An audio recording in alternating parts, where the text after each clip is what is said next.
Peace. This is Brother Harold from HawkTheHarold.com. Got another video that showed up in my feed today. And of course, it caught my attention. I decided I'd go ahead and check it out. So let's get right into it.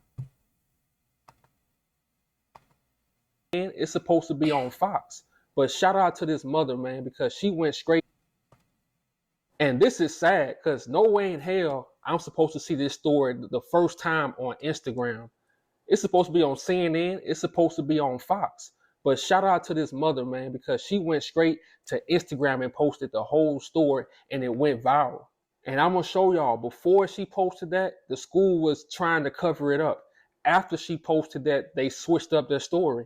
And I always tell y'all, the Caucasians told you to follow the rules, be honest, do everything right. But the whole time and throughout history, they've been lying, cheating, stealing, and covering up everything.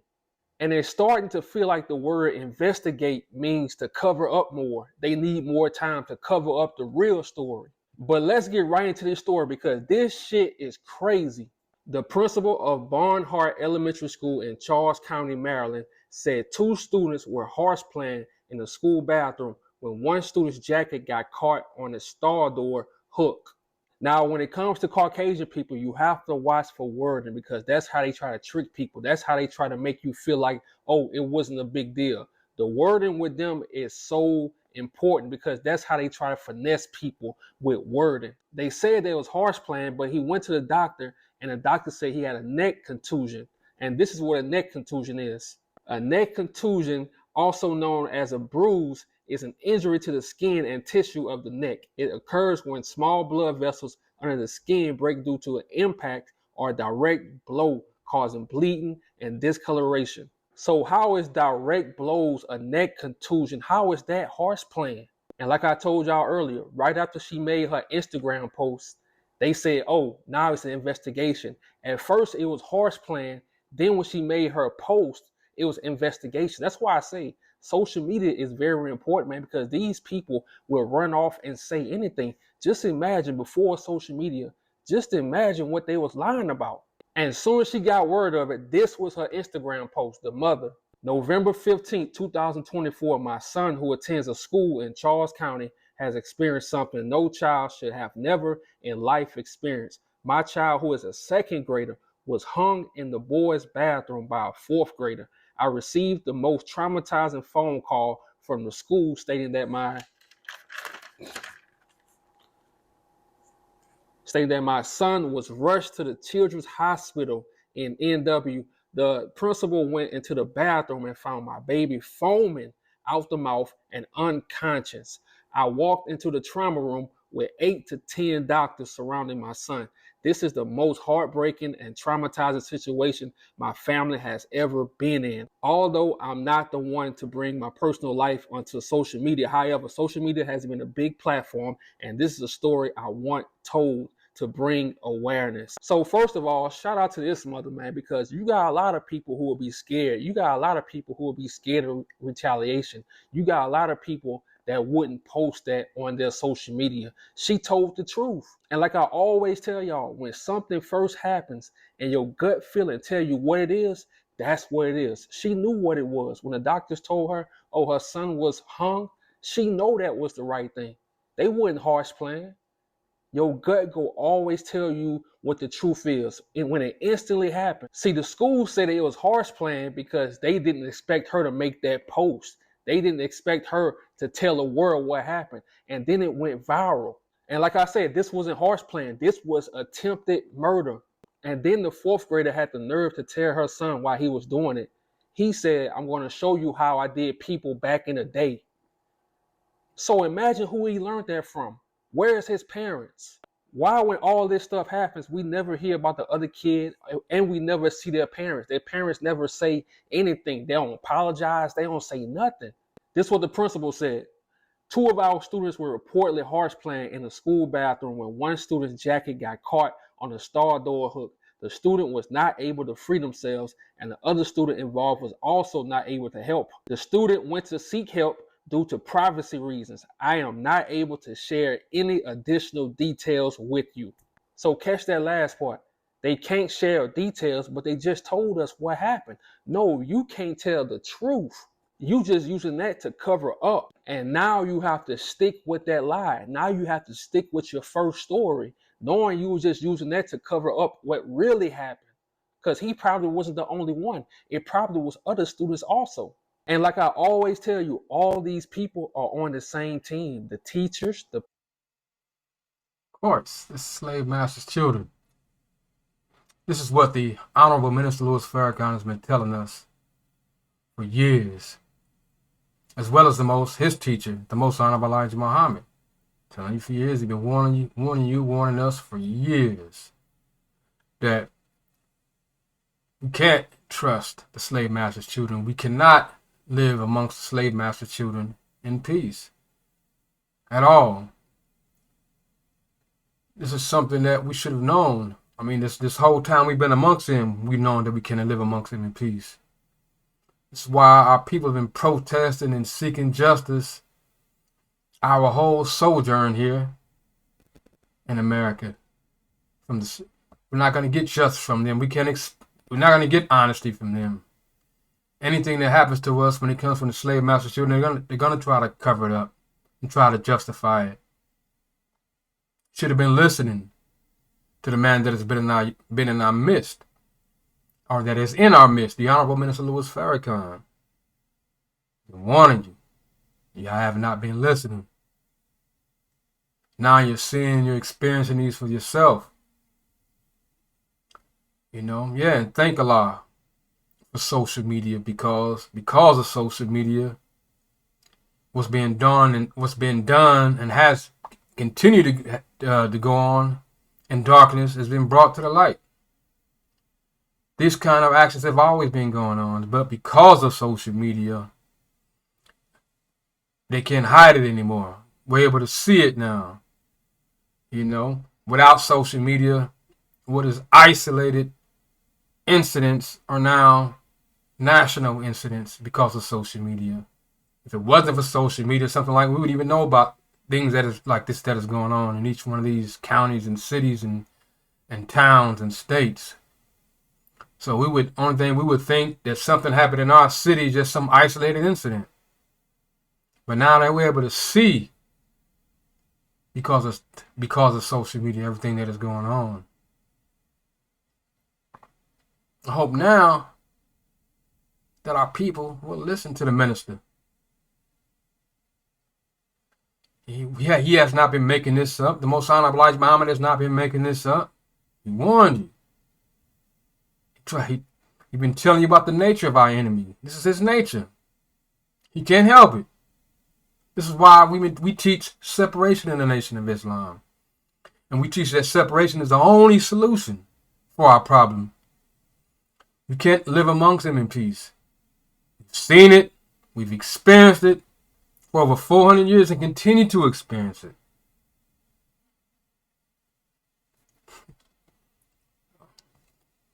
principals, the cops, the investigators, the DA, all of them on the same team. When it comes to us, we are the enemy to them. They go hold information as long as they can. They go stall out these parents as long as they can. They go make up another story as long as they can. But let the roles would have been reversed. Let some black kids would have been beating on a little white kid. Those black kids would have been, as fourth graders, they would have been charged as adults, arrested. The parents would have been arrested. It wouldn't be no grace. It wouldn't be no sympathy. Why black kids don't get the same grace as these other Caucasian kids? These people don't care about your kids. They care about their reputation and they care about their money. That's it. That's why they don't want this. Of course not. That's why in our teaching, in the Muslim program, we need our own schools. We need our own hospitals. We need everything, our whole communities. We need our own separate establishments apart from this system. They're not going to. It is impossible for them to give us justice. It is impossible for them to give us equality and equality of education. It is not in their nature. And once we recognize and accept that by nature they are natural enemies to us, and we cannot live amongst them in peace, once we accept that, we come together in unity and do for ourselves, the better off we'll be. To get out for real, for real. It's all about their reputation and it's all about their money. We don't want any harm done to this child because we've seen what social media does when something that serious does happen. The boy's father said. And look, I don't wish harm on a kid, but I'm gonna tell you something, just like I just said. If the roles were reversed and some black kid or a black kid did this to a little white kid, bro, trust me, they will want harm done to your kid. Matter of fact, they will press charges on your 14, 13-year-old kid, and they will be in jail and charged as an adult. They don't have the same sympathy that we have for them. They don't give us the same grace. Just imagine if our black kids got the same grace that these Caucasian kids get when they do something to our people. And then you had a point when a lot The slave master's children would never give us the same grace. Never. It's not in their nature. They're not going to give us the same grace. They're not going to give us anything that we accept from them. We just have to accept our own and be ourselves. And disconnect and disassociate ourselves from this system. Come together in unity. Listen to the voice of the minister. Listen to them and hear him.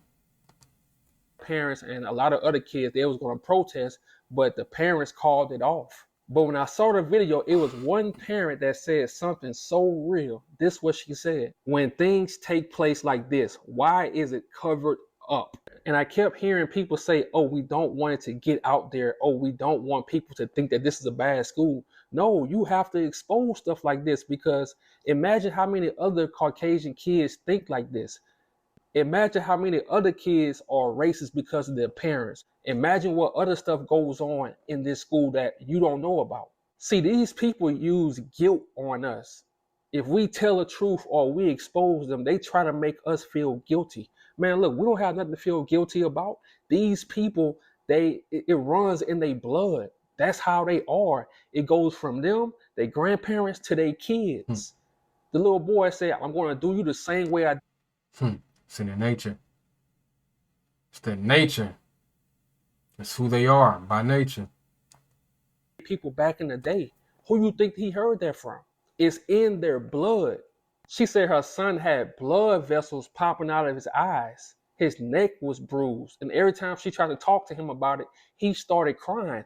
That's attempted murder. He was found unconscious. He was foaming at the mouth. That's attempted murder. We don't need to investigate. If it was a little black kid, wouldn't be no investigation. Y'all locking him up at 12, 11 years old, and y'all bringing him to the adult jail. You're not taking him to juvenile. Y'all taking him to adult jail, because that's how you do little black kids. But when it involves a Caucasian kid, oh, we're not going to say the kid's name. We're not going to talk to the kid's parents because we don't want to expose them. No, everybody get exposed. You almost unalive my kid. And like I said, you can't tell people how to handle their kids and handle situations like this, because you could tell they young parents.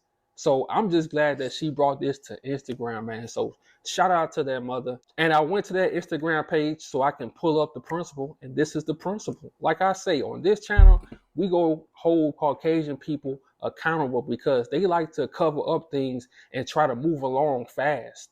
They like to turn off the comment section. And this school is located in Maryland.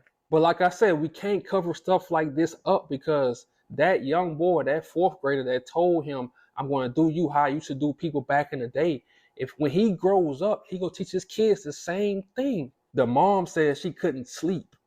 She said she was seeing red. And y'all know what I always say. If I can't sleep, nobody in that school will be able to sleep. Matter of fact, it wouldn't be no school until we get this handled. I'm out.